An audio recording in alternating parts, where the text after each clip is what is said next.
허환구의 라디오 오늘. 여러분 안녕하십니까. 허환구입니다. 윤석열 대통령의 서천시장 화재 현장 방문이 하루가 지나도록 계속해서 논란입니다. 정작 기다리던 상인들을 만나지 않고 떠났다는 건데요. 정치권에서도 잇따른 비판이 쏟아졌습니다. 민주당 이재명 대표는 절규하는 피해 국민 앞에서 그걸 배경으로 일종의 정치쇼를 한 점은 아무리 변명해도 변명이 되지 않을 것이라고 했고요. 국민의힘을 탈당해 개혁신당에 합류한 허은하 전 의원도 민생의 아픔마저도 정치쇼를 위한 무대장치로 이용하려 했던 것은 아닌지 의도나 진정성이 의심된다고 비판했습니다. 반면에 국민의힘은 야당의 정치쇼 비난에 상인의 아픔을 정치 선동에 이용하지 말라고 반박했는데요. 윤 대통령과 한 비대위원장은 상인 대표들을 만나 특별 재난지역 검토와 신속한 지원을 약속했다고 밝혔습니다. 과연 정치쇼였을까요? 아니면 정치 공세일까요? 판단은 국민의 몫으로 남을 것 같습니다. 1월 24일 수요일 라디오 오늘 광고 듣고 시작합니다. 타이어 바꿀 때 타이어뱅크 창립 33주년 방문 고객 3천만 명 돌파 기념 타이어 3+1 할인 행사. 타이어를 바꾸면 벤츠가 따라온다. TV와 아이패드까지 대한민국 물가 잡는 타이어뱅크 매장에 방문하세요. 타이어 바꿀 때 타이어뱅크. 이벤트 기간 3월 31일까지. 자세한 내용 홈페이지 참조. 자, 문제 나갑니다. 올겨울 모두가 가장 내리기 원하는 비는? 겨울비, 사랑비, 가스비. 올겨울 대성 S라인 콘덴싱으로 대한민국 곳곳에 내려질 가스비를 경험해보세요. 대성이 내일을 위합니다. 대성 보일러. 1954년부터 이어온 대한민국 SUV 헤리티지 70년. KGM이 새로운 100년을 향해 달립니다. KGM 70주년 이벤트. 3월까지 토레스 구매 또는 상담 고객 중 196명 추첨 골드바를 드립니다. 0.7% 초저리 할부와 모든 상담 고객 커피 쿠폰 증정. 지금 KGM 전시장에서. 네, 라디오 오늘 수요일 순서 시작합니다. 1부에서는 녹색당과 정의당이 선거연합정당을 꾸리기로 했는데요. 녹색당 경북도당 창당준비위원회 허승규 공동운영위원장을 만나보겠습니다. 2부 이슈 오늘에서는 우리 지역 봉화군의 수건사업이죠. 양수발전소 유치가 결정됐습니다. 잠시 후 봉화군 새마을경제과 김경호 신재생에너지팀장을 연결해 보겠습니다. 이어서 배종찬의 리서치 오늘 함께하겠습니다. 라디오 오늘 유튜브로도 다시 들으실 수 있습니다. 많은 애청 바랍니다. 네, 원래 이 시간은 허승규의 청년 생각인데요. 오늘은 조금 다른 형식으로 좀 꾸며보겠습니다. 허승규 대표가 이번 총선에서 녹색당 경북도당 창당준비위원회 공동운영위원장을 맡아서 열심히 뛰게 됐다고 하네요. 자, 녹색당은 이번 총선에서 정의당과 함께 연대하기로 했습니다. 자세히 좀 알아보죠. 허승규 운영위원장 나와 있습니다. 어서 오십시오. 네, 반갑습니다. 네, 자, 이번 총선에서 녹색당 경북도당 창당준비위원회 공동운영위원장의 중책을 맡으셨는데요. 먼저 소감 좀 여쭤볼게요. 네, 지금 거대 양당에서 분화된 제3지대 정당들이 쏟아지고 있습니다. 수많은 정치적 대안 중에서 녹색이 대안이라는 것을 우리 도민 여러분들께 잘 보일 수 있도록 열심히 해보겠습니다. 네, 녹색당 경북도당 창당준비위원회인데 기존에 녹색당이 경북도당이 없었나요? 계속 있었는데요. 예. 저희 정당법상 1000명 이상이 돼야 정식 그 도당이 그렇죠. 됩니다. 예. 그래서 그 전 단계를 창당준비위원회라고 꾸준히 지역에서 활동하고 있습니다. 쭉 창당준비위원회는 있었군요. 예. 경북도당 지금 그럼 당원이 한 어느 정도나 돼요? 한 수백 명 정도 되는데 1000명은 아직 안 되고. 네, 근데 당원이 아닌 수많은 녹색 시민들이 잠재적 당원이라고 생각합니다. 예. 자, 이번 총선에 임하는 각오도 한 말씀 전해 주시죠. 네, 경북은 특정 정당이 오랫동안 독점하고 있는 지역이고요. 대한민국에서 핵발전소가 가장 많은 밀집 지역입니다. 예. 지역에 수많은 생태 녹색 이슈가 있음에도 기성 정치권은 녹색 이야기를 하지 않습니다. 기후위기 시대에 지역의 생태로운 전환, 대안적인 지역 분권을 우리 경북녹색당이 앞장서서 도민 여러분들과 함께 하도록 하겠습니다. 예. 자, 잘 모르시는 분들을 위해서 녹색당이 어떤 정당인지 그것도 좀 설명해 주실까요? 네, 녹색당 신호등에 있는 그 녹색 여러분들 가장 친숙한 색깔이죠. 예. 생명과 평화의 정당 녹색당은 생태주의 정당입니다. 그러니까 우리가 겪고 있는 인류의 많은 위기가 인간과 자연의 상호 우존성을 망각했다. 그래서 어떤 성장 지상주의가 낳은 폐단을 생태주의를 통해서 풀어가자는 거고요. 예. 전 세계 100여 개국에 있고 이미 유럽의 정치 선진국에서는 녹색당이 많은 역할, 맞아요. 정부를 구성해서 하고 있고요. 예. 대한민국에서는 이웃나라 일본 후쿠시마 탈핵 사고 이후에 2012년에 창당됐습니다. 그래서 아직 원내 정당 아니지만은 네. 그 데뷔전 송가인, 데뷔전 조용필처럼 한국 정치의 유망주가 될 정당이라고 생각합니다. 예. 지금 녹색당 경북도당 같은 경우는 이제 1000명이 안 된다고 하셨는데 좀 전국적으로 봐서 그러면은 전국의 시도당은 그 1000명을 넘긴 시도당은 뭐 몇 개나 되는지? 네, 5개가 있고요. 뭐 서울, 5개. 경기, 서울, 뭐 경기? 충남, 제주 또 한 군데가 더 있는데 예. 부산이죠. 예. 그리고 다른 지역들도 창준이 단계에서도 꾸준히 활동을 하고 있습니다. 네. 그렇군요. 예. 자, 녹색당은 이번 총선에서 정의당과 연대하기로 했습니다. 이게 결정된 게 엊그저께인가요? 정확히 언제였죠? 네, 저희가 연대하기로. 지난 월요일 당원 총투표 84%의 찬성으로 연합정당이 승인되었습니다. 그저께 연합정당 승인이 된 겁니다. 정식으로. 자, 그럼 정의당과 녹색당 연대. 그 연대 배경은 어떻게 될까요? 그러니까 이 대한민국 같은 이 승자독식 선거제도에서 또 기득권 양당 정치가 공고한 이런 현실에서 녹색이라든가 노동이라든가 우리 사회에 꼭 필요한 이야기를 하는 소수 정당들이 국회에 들어가기 매우 어렵습니다. 그렇죠. 특히 지금 기후위기 문제가 매우 심각한데요. 더불어민주당과 국민의힘이 기후위기 문제라든가 이제 한 5년 뒤, 10년 뒤면은 가득 찰 대한민국의 핵폐기물 문제라든가 이런 걸 가지고 뭐 밤새 싸우지 않지 않습니까? 예. 뭐 우리 민생과 크게 상관없는 이슈를 가지고 목소리를 높이고 있는데 그렇습니다. 그래서 녹색당이 혼자서 독자적으로 이런 기후위기 시대 녹색 정치를 말하기에는 조금 어려운 부분이 있어서 예. 부족한 점이 있더라도 국회 원내 정당에서는 가장 녹색이라든가 노동과 같은 의제를 꾸준히 해온 정의당과 연대해서 일단 이번 선거를 치르기로 했습니다. 뭐 다른 나라에서는 보편적입니다. 이런 연합 정치가. 예. 그래서 이번 총선에서 정의당과 연대를 해서 원내 한번 진출을 해보자. 예. 비례만 나오십니까? 어떻게? 아니다. 이번에 연대가 연합정당으로 지역과 비례를 같이 꾸리게 되는데요. 같이 하고. 그러니까 연합정당이라는 게 이 대한민국 정당법상 다른 정치 선진국처럼 자유로운 정치 세력 간의 연합이 어렵게 되어 있어요. 예. 그러니까 현행 정당법상의 어떤 불합리한 점을 돌파하기 위해서 총선 시기에 녹색당과 정의당이 하나의 정당을 플랫폼 정당을 구성을 해가지고 지역구와 비례 명부를 공동으로 꾸리는데요. 많은 패널들이나 시민들이 오해하는 게 위성정당 아니냐인데 네. 위성정당이라고 하면 위성이 있어야 행성이 있잖아요. 그렇죠. 그러니까 기득권 정당들이 지역구에서 많이 의석수를 획득했는데 본인들 지지율보다 그러니까 30% 국민들이 마음을 줬으면은 30%만 가져가야 되는데 네. 지역구에서 30% 이상 먹었으니까 비례대표까지 더 먹겠다고 독식하기 위해서 만든 게 위성정당이에요. 위성정당이고. 근데 이 녹색당과 정의당은 현행 정당법상의 불합리한 점을 타개하기 위해서 연합정치를 통해서 선거연합정당을 만드는 거기 때문에 네.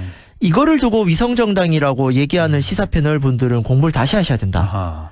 그거는 뭐 사기에 가깝습니다. 제가 보기에도 위성정당과 지금 정의당, 녹색당의 연합정당, 선거연합정당 이거는 좀 완전히 다른 개념인 것 같아요. 행성이 없지 않습니까? 그러니까 행성도 예. 서로 독자적인 그 정당이니까 동등한 관계잖아요. 아, 지금 그렇죠. 그래서 녹색당, 그 정의당. 더불어시민당이라든가 국민의힘이 옛날에 만들었던 지금 대놓고 하겠다는 위성정당하고는 차원이 다르다. 예. 예, 그렇게 말씀하시는 패널분들은 방송을 좀 쉬셔도 좋을 것 같습니다.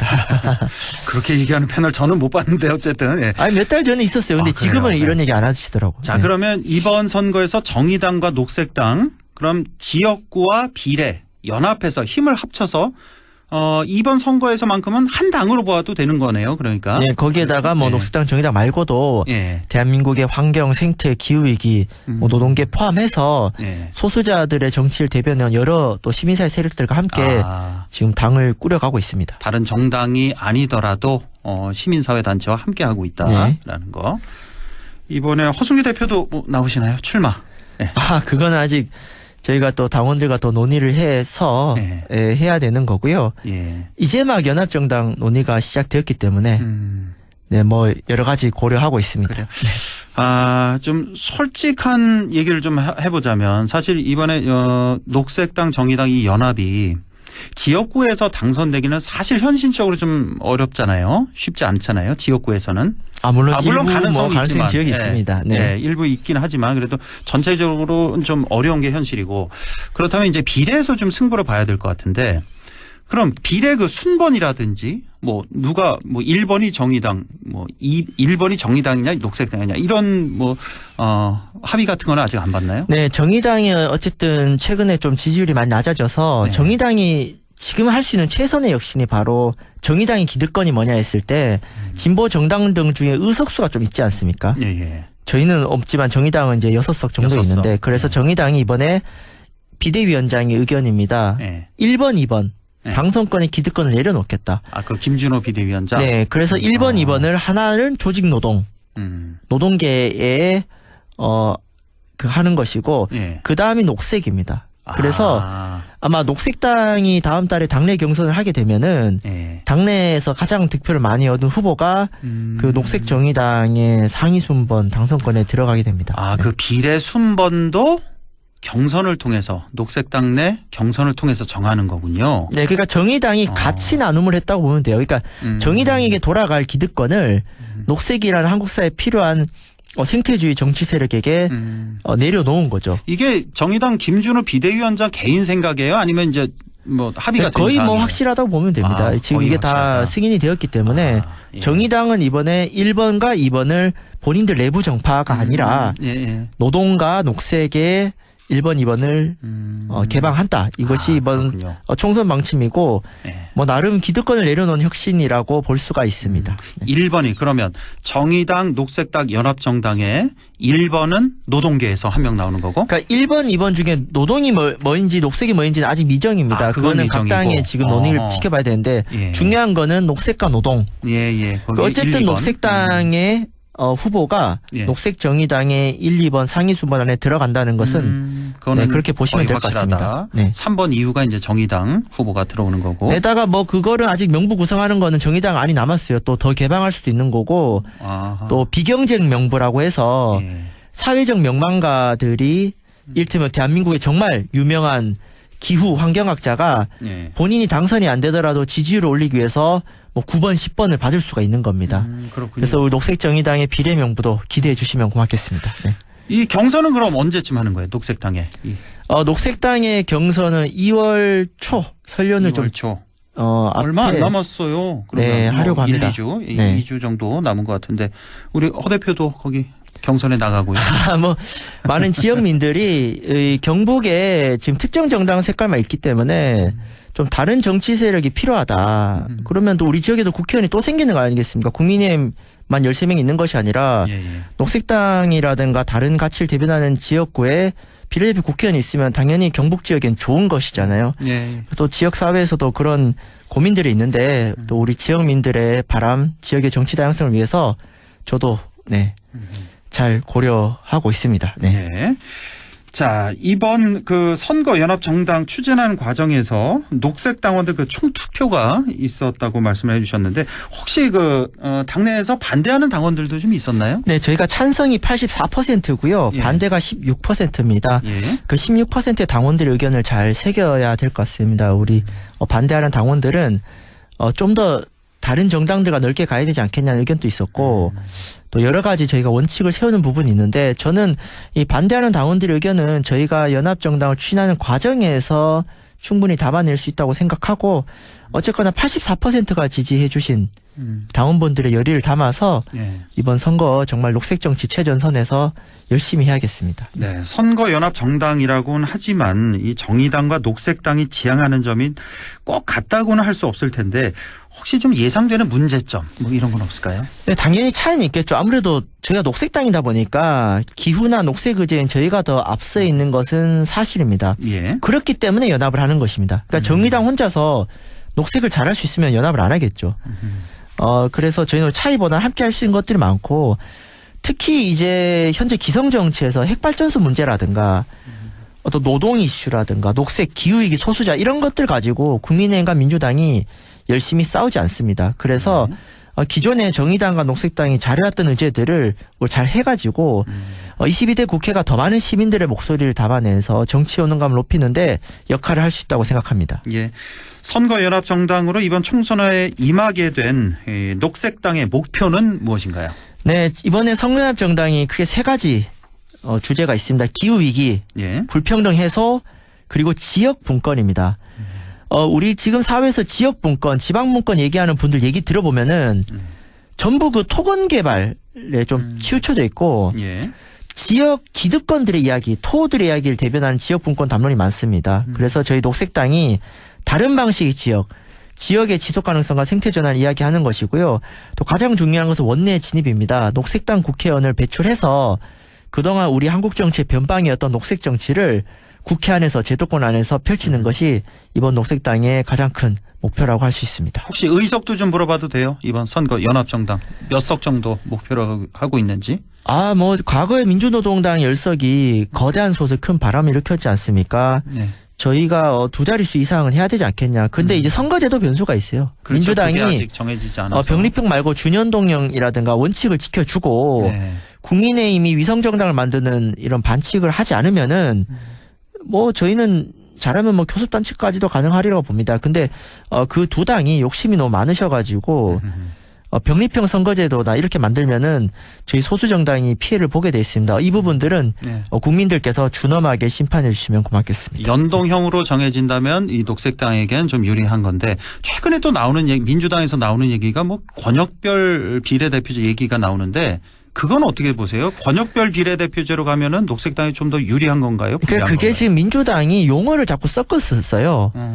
권역별이냐 아니냐가 중요한 게 아닙니다. 그러니까 네. 권역별인데 병립형이라서 반대하는 거예요. 그러니까 병립형은 정당 지지율과 의석수를 연계시키지 않아서 지역구 다수 정당이 비례대표까지 독식한 제도인데 병립형이 아니라 연동형이면은 권역별로 지역별로 뽑는 걸 반대할 이유가 없습니다. 그런데 예. 권역별 비례대표제라고 기자회견을 하면서 관로 안에 병립형 세 글자를 숨겨놔요. 아하. 기만적인 기자회견을 민주당에서 저는 하고 있다. 그래서 권역별이냐 아니냐가 아니라 예. 병립형을 막아내는 것이 중요합니다. 그래서 이런 원칙을 우리가 주시할 필요가 있습니다. 알겠습니다. 예. 자, 원내 진입을 이루게 된다면 어떤 정치를 펼쳐 나갈지 지금 얘기해 주신 거에 좀 녹아 있을 것 같고 마지막으로 시간이 다 돼서 지역 유권자들에게 전하고 싶은 메시지 전해 주시죠. 네, 지금 이준석 신당, 이낙연 신당, 금태섭 신당 제3지대 정당들이 쏟아지고 있습니다. 그런데 이 제3지대 정당들 출처를 보십시오. 다 기득권 양당에서 나왔고요. 예. 과거에 승자 독식을 했던 책임 있는 현 정권과 전 정권의 책임 있는 자들이 이제 와서 무슨 정치 다양성 얘기하고 제3지대를 이야기하고 있습니다. 이제 제3지대도 분별이 필요합니다. 지역을 더 녹색으로, 지역을 더 정의롭게 생태적으로 미래지향적으로 바꿔갈 녹색정의당이 진정한 제3지대 대안으로서 우리 도민들에게 다가가고자 합니다. 핵발전소가 가장 많은 경북, 또 낙동강 석포제련소라든가 생태 이슈 현안이 수두룩한 경북에서 새로운 녹색정치 잘 살펴봐 주시고 많은 응원과 격려 부탁드리겠습니다. 알겠습니다. 지금까지 녹색당 경북도당 창당준비위원회 허승규 운영위원장과 함께했습니다. 고맙습니다. 네, 감사합니다. 라디오 오늘 2부에서 뵙겠습니다.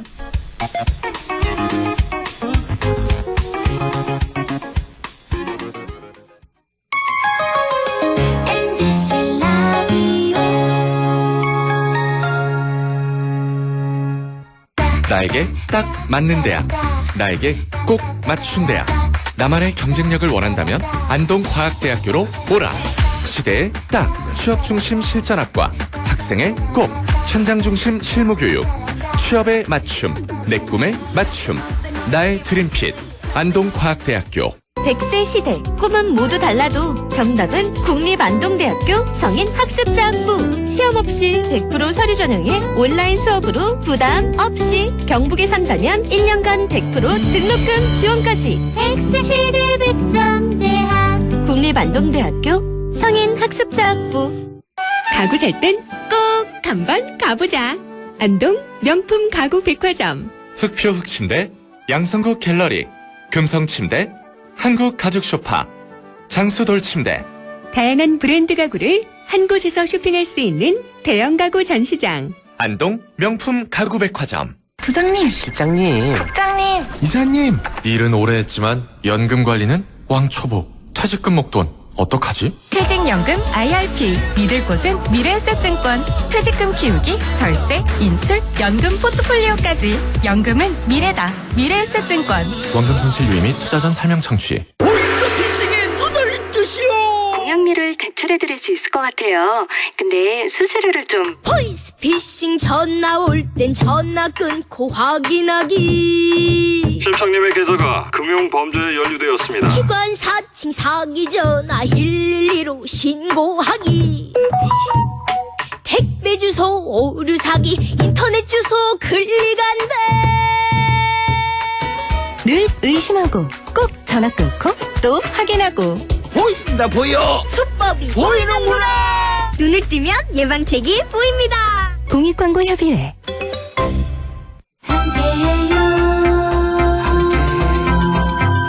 좋은 세상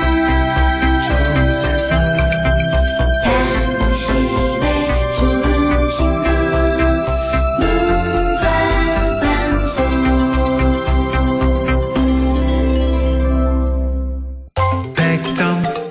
MBC 라디오.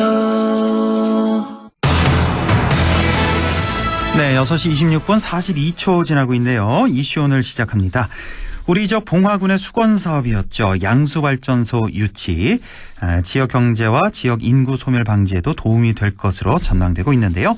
봉화군 새마을 경제과 신재생 에너지팀의 김경호 팀장 연결해서 얘기 나눠보겠습니다. 김경호 팀장님 안녕하십니까? 네, 안녕하십니까. 예, 봉화에 아주 반가운 소식이 들려왔습니다. 봉화군에서 오래 준비해온 양수발전소 유치가 드디어 이루어졌습니다. 2019년에 한 차례 탈락의 고배를 마셨었는데 이번에 재도전에서 성공하신 건데요. 그동안 유치를 위해서 홍보 활동을 포함해 많은 노력을 기울이셨는데요. 소감이 어떠신지요? 네, 예, 저희가 봉화군이 2019년도에는 그 양수발전소를 주민들이 이해를 못하여 주민 수용성이 낮았으며, 네. 상부지 건설 예정지가 자연 생태도가 등급이 1등급으로 높아 개발이 어려워 최종 선정에서 탈락한 경험을 교훈 삼아 이번에는 주민 수용성 확보를 위해 봉화군 관내에 2,000여 장의 현수막을 군민들이 자율적으로 걸었고, 네. 군에서는 주민분들을 직접 찾아가 양수발전소 설명회를 수십 번씩 함으로써 봉화 양수발전소가 반드시 건설되어야 하는 당위성과 필요성을 설득하였습니다. 덕분에 봉화 군민 97%의 동의를 받았고, 네. 특히 건설 예정지인 소천면 두엄리와 남해룡리 주민들의 토지 사용 승낙서를 100% 받음으로써 전국 최고의 주민 수용성 확보를 할 수 있었습니다. 예. 이번 제10차 전력 수급 기본 계획에 따라 봉화군이 양수발전소를 유치할 수 있었던 것은 봉화 군민 모두가 한마음 한뜻으로 지지해 주시고 성원해 주신 덕분이라 생각합니다. 네. 다시 한번 봉화 군민 여러분들에게 감사의 말씀을 전하고 싶습니다. 네, 잘 모르시는 분들을 위해서 양수발전이 뭔지 또 어떤 효과가 있는 건지 좀 알려주시죠. 네, 양수발전소는 쉽게 설명하면 전력이 남을 때 하부댐의 물을 상부댐으로 퍼올렸다가 전력 소비가 많거나 전력이 필요할 때 상부댐의 물을 하부댐으로 낙차시켜 전력을 생산하는 시설입니다. 네.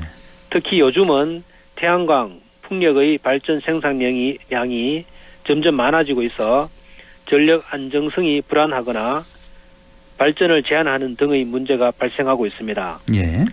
양수발전소가 대용량 에너지 저장 장치로서의 역할을 할 수 있어 앞서 말한 문제점을 해결할 수 있습니다. 네. 자, 이번에 이제 봉화군이 예비 사업자로 선정이 된 건데 이렇게 되면 이거 최종 확정된 게 아닌 거 아니야? 뭐 이렇게 생각하시는 분도 계실 것 같고 예비 타당성 조사를 거쳐야 되는 건데 네. 혹시 또 예비 타당성 조사에서 또 문제는 발생하지 않을지 뭐 이렇게 생각하시는 분들도 계실 것 같은데요. 어떻습니까? 네. 그 산업통상자원부에서 4개 발전사 6개 자치단체가 제출한 양수발전소 유치 사업 의향서를 평가해서 우선 사업자로 합천군과 구례군이 선정되었고 예. 적격 기준을 통과한 봉화군과 영양군, 복성군, 금산군을 예비 사업자로 선정하였습니다. 예. 6개 자치단체 모두 최종 확정된 게 맞습니다. 모두 확정된 거죠? 6개가. 네, 그렇습니다. 예비 타당성 조사는 6개 자치단체 모두 통과해야 이 사업을 진행할 수 있습니다. 예. 우선 사업자는 제10차 전력 수급 기본 계획에 포함되어 2035년까지 준공 예정이고 예. 예비 사업자는 제11차 전력 수급 기본 계획에 반영하여 2035년에서 2038년까지 순차 준공합니다. 예. 따라서 봉화 양수 발전소 예비 타당성 조사는 한국중부발전에서 건설 타당성 용역 설계를 실시한 후에 예비 타당성 신청을 할 겁니다. 예. 전력 수급 계획에 의거 적격 기준이 반영된 국책 사업인 만큼 예비 타당성 통과는 문제 없을 거라 생각합니다. 예, 예타 통과는 문제가 없겠고 우선 사업자냐 예비 사업자냐 이 차이가 있는 건데 이거 그러니까 다른 건 다 똑같고 이제 시기 준공 시기가 좀 다른 거군요. 그렇습니다. 그러니까 우선 네, 사업자는 35년까지 준공, 예. 예비 사업자는 35년부터 38년까지. 그러니까 뭐 한 1년에서 3년 정도 좀 늦어진다는 거 이 차이만 있다는 거군요. 네, 그렇습니다. 예. 자, 이번에 봉화군에 양수발전소가 들어서게 되는 지역이 어떤 곳인지 이것도 좀 궁금하고요. 또 양수발전소 건설 계획에 대해서 좀 알려주시죠. 네, 봉화 양수발전소는 상부댐은 소천면 남해룡리 산 51-1번지 일원이고 하부댐은 소천면 두엄리 277-5번지 일원입니다. 네. 봉화 양수발전소의 시설 용량은 500메가와트이고 상부댐과 하부댐의 낙차는 381m이며 유효 저수량은 500만 톤입니다. 네. 총 사업비가 1조 5천억이 투자되는 봉화군 최대의 국책 사업입니다. 예.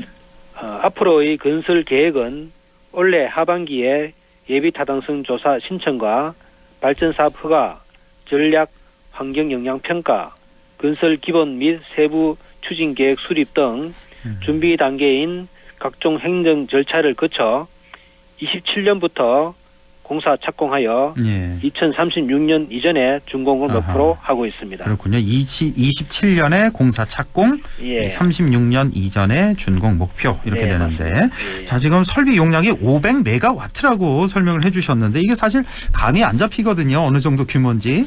가령 뭐 주택 몇 곳이 사용할 수 있는 그런 전력이라고 보면 될까요? 네.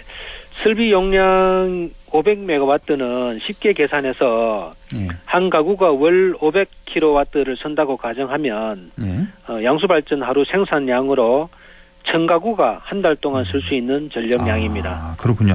이 양수발전소 하루 생산량으로 1000가구가 한 달 동안 쓰는 양이다. 그렇습니다. 그러니까 하루 생산량으로 한 3만 가구가 하루 동안 쓰는 거군요. 그러니까 그렇습니다. 따지자면 3만 가구가 하루에 쓰는 전기량을 하루에 생산한다는 거 어마어마한 양이군요. 그러니까 자, 봉화군에서는 양수발전소 유치를 위해서 그동안 오랜 노력을 기울여 오셨는데요.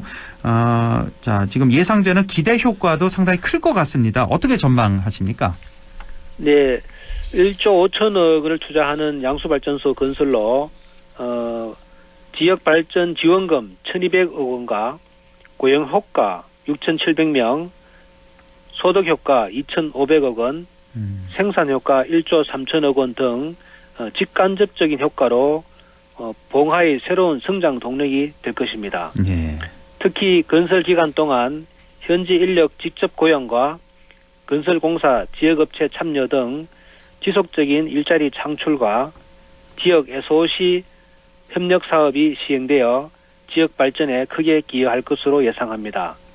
그리고 지역 소멸 위기에 처한 봉화군은 군의 양수발전소 운영 인력이 100여 명 신규 인구 유입으로 새로운 활력을 불어넣을 것으로 기대되며 예. 양수발전소 운영 기간 동안 다양한 파급 효과를 기대하고 있습니다. 예, 실제 뭐 경제적인 효과가 상당한데요. 예, 당장의 경제적인 효과 말고도 관광 자원으로서의 어떤 효과 이런 것도 좀 부수적인 효과 이런 것도 좀 있을 것 같은데요. 네, 봉화군 관내 관광 인프라와 발전소를 연계할 수 있는데 특히 그 상하부댐 주변의 임도를 활용하여 트레킹 코스를 개발하거나 동서 트레일 봉화 구간과 낙동정맥 구간을 연계하여 상부댐 주변을 관광 자원화하고자 합니다. 예, 트레킹 코스도 개발하고 상부댐 주변 관광 자원화까지 지금 계획을 하고 계신 거고요. 자, 예타 조사 거치고 이제 향후 최종 준공까지 남은 절차가 많은데요. 대략적으로 향후 일정과 계획 마지막으로 좀 전해 주시죠. 네, 제11차 전력 수급 기본 계획이 이번 달에 발표되면은 준비 단계인 2024년부터 2027년까지 예비 타당성 통과, 발전 사업 허가, 전략 환경성 평가, 예정구역 지정 고시, 실시 설계 승인, 공사 계획 인가 등 전력 수급 기본 계획에 맞춰 사업이 조기에 완공될 수 있도록 행정 지원을 비롯한 기본 인프라 구축의 속도를 높이겠으며 특히 수몰 예정 지역 주민들과 지속적인 소통과 협의로 각종 지원 사업에도 최선을 다하겠습니다. 네, 알겠습니다. 오늘 이렇게 봉화 양수발전소 유치 소식 자세히 좀 알아봤습니다. 봉화군 새마을경제과 신재생 에너지팀의 김경호 팀장과 함께했습니다. 팀장님 고맙습니다. 네, 감사합니다. 라디오 오늘에서는 청취자 여러분의 참여를 기다리고 있습니다. 우리 지역에서 발생한 사건 사고 소식이나 함께 토론하고 싶은 내용을 안동 MBC 홈페이지 라디오 오늘 게시판에 올려주시기 바랍니다. 전화와 문자 참여도 하실 수 있습니다. 전화는 851국에 7191번, 문자는 샵 0913번으로 보내주시면 됩니다. 문자는 단문 50원, 장문 100원의 정보 이용료가 있습니다. 여러분의 많은 참여 바랍니다.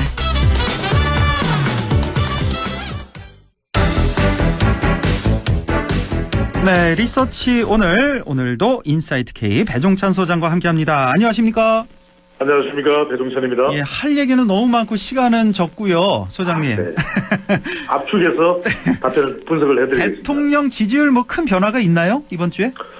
이 변화를 좀 이야기를 드릴 필요가 있을 것 같습니다. 예. 오늘 소개되는 모든 조사는 중앙선거여론조사심의위원회 홈페이지에서 확인 가능하고요. 한국갤럽이 자체 조사로 지난 16일부터 18일까지 실시한 조사입니다. 무선 가상번호 전화면접 조사인데요. 대통령이 대통령으로서 직무를 잘 수행하고 있는지 잘못 수행하고 있는지 물어봤습니다. 윤석열 대통령 긍정평가 직전 조사보다는 1%포인트가 내려간 32%로 나타났습니다. 예. 자, 부정평가는 58%인데 이거 지금 말씀드리는 게 지금 총선을 앞두고 이제는 한 80여일도 채 남지 않았습니다. 70 며칠 이렇게 남았는데 77일. 예. 대통령의 지지율이 올라가지는 못할 망정 1%포인트가 내려왔습니다. 예. 그런데 한동훈 비대위원장이 견인하고 있는 국민의힘 지지율은 이 조사에서 36%, 직전 조사에서 내려오질 않았어요. 아, 그래요? 대통령 지지율이 내려가는 상황에서도 국민의힘 지지율은 버텼다. 36%. 더불어민주당이 33%입니다. 그러니까 대통령 지지율만 같은 조사에서 놓고 보면 더불어민주당보다 1%포인트가 낮은데 국민의힘은 더불어민주당을 3%포인트 앞서가는 결과가 나타났거든요. 그럼 뭐예요? 대통령은 잘 못했고 한동훈 위원장은 잘했다 이겁니까? 자, 이 상황에서 오늘 허한구 앵커가 직격에서 물어볼 바로 그 질문에 대한 해석이 담겨 있는 겁니다. 아하. 한동훈 비대위원장의 존재감은 계속해서 뿜뿜 올라가고 있는데 윤석열 대통령이나 대통령실에서는 한동훈 비대위에서의 비대위원의 발언, 결과적으로는 김건희 여사와 관련된 부분에 대해서 왜 계속 발언이 나오느냐, 왜 이 부분에 대해서 거론이 되느냐는 것 자체가 이제 속 내용이죠. 표면상으로는 비대위원회의 발언을 문제 삼고 공천이 균형 잡혀야 된다라는 것을 부각하고 있지만 속내로는 바로 이 김건희 여사에 대한 불쾌감이 상당히 작동했을 수밖에 없다라는 것이 이 지지율을 두고서 이해가 가는 부분입니다. 한동훈 비대위원장의 존재감은 TK를 비롯해서 전국적으로 올라가는데 대통령의 존재감은 계속해서 김건희 여사 관련 또 각종 특별법 법안 관련된 거부권 행사, 경제 상황이 썩 좋지 않은 점, 그리고 남북 관계로 결집도 할 수 있겠지만 또 전쟁은 안 된다라고 하는 국민들의 여망, 이런 부분들까지 아울려져서 지지율이 박스권에 갇혀있는 이 현상, 바로 이 부분이 지금 최근에 이른바 윤한 충돌 또는 윤한 갈등, 또 용회의의 용산의 용, 국민의힘의 용, 한동훈 비대위원장의 충돌에서 용용 갈등이라는 해석도 나오고 있습니다. 그렇습니까? 자, 지난 일요일 오후부터 해서 월, 화, 수 오늘까지 계속 윤한 갈등, 윤한 충돌 얘기 매스컴을 뒤덮고 있습니다. 우리 배종찬 소장도 월, 화, 수 내내 이거 갖고 방송하셨죠?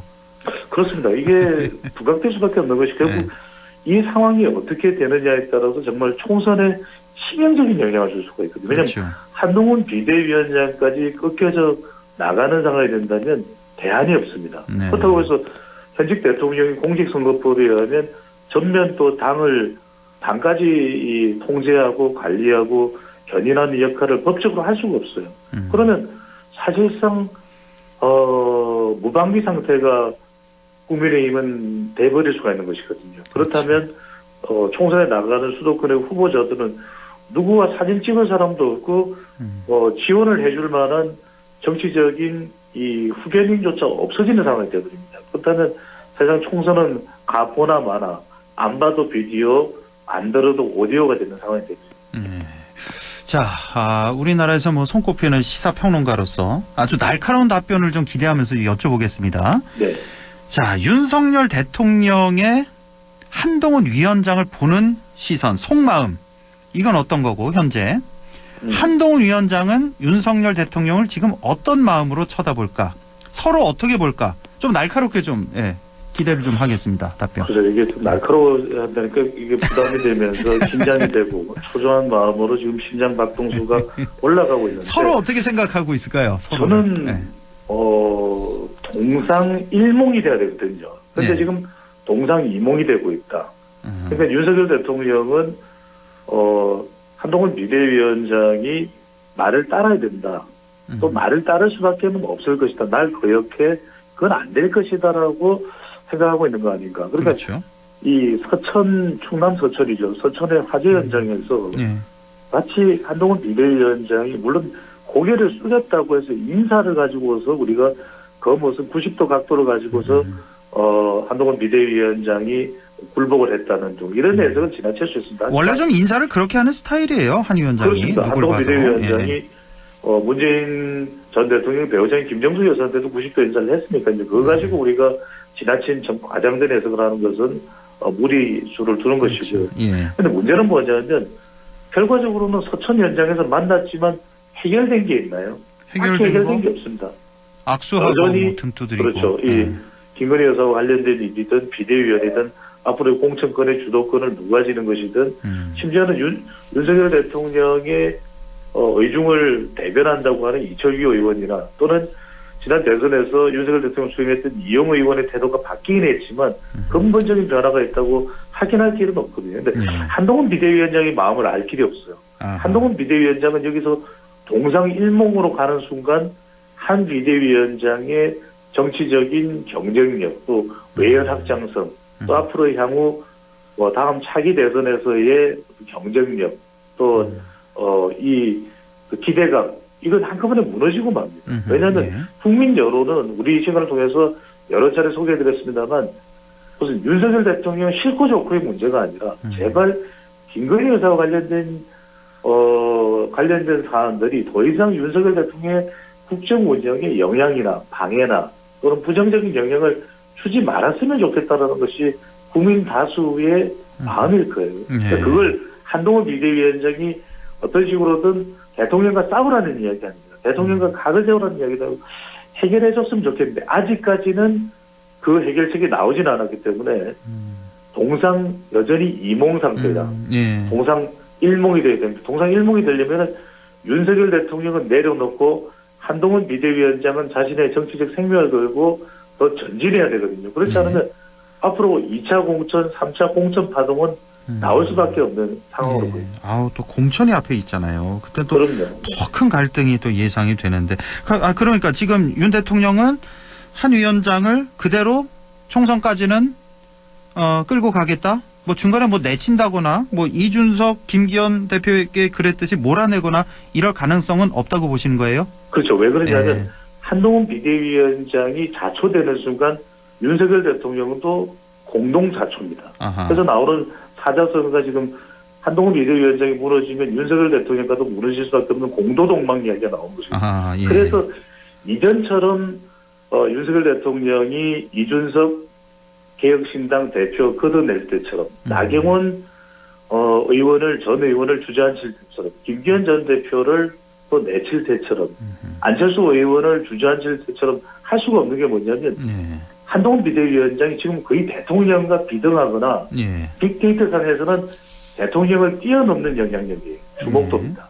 그러니까 물론 이제 임기가 정해져 있는 현직 대통령을 어떤 식으로든 능가할 수 있는 실존하는 권력은 없겠죠. 하지만 그럼에도 불구하고 국민 대중들은 한동훈 비대위원장이 특히 이제 국민의힘 지지층과 보수 지정에서도 한동훈 비대위원장에 대한 신임이 상당히 두터워졌다. 이 한 달 동안에 법무부 장관 시절에는 한동훈 비대위원장의 자기 정치 지도자를 묻는 질문에서도 주로 이제 반사체 지지율이었을 겁니다. 그래도 윤석열 대통령을 따르는 가까운 사람들 중에서는 가장 그래도 경쟁력이 있는 사람 같아. 근데 지금은 독립적으로 한동훈 비대위원장의 발광체 지지율이거든요. 아하, 반사체에서 발광체로.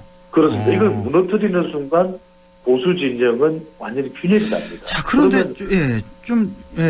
이해가 좀 안 가는 게요. 소장님. 중도층, 무당층, 수도권, 2030 MZ세대, 또 김건희 특검법과 관련해서 여성층이 자영업층까지 빠져나가 버리면 이건 망연자실한 상황이 돼버리는 것이죠. 총선을 앞두고. 그런데요. 지난 일요일에 지금 보도가 나온 게 이관섭 대통령 비서실장이 한동훈 위원장 만났다는 거 아니에요? 맞습니다. 만나서 사퇴해라. 이거 대통령 뜻이다. 사퇴 요구를 했는데 한동훈 위원장이 거절을 했다. 이렇게 보도가 됐잖아요. 한동훈 위원장이 직접 거절했다. 밝혔잖아요. 네.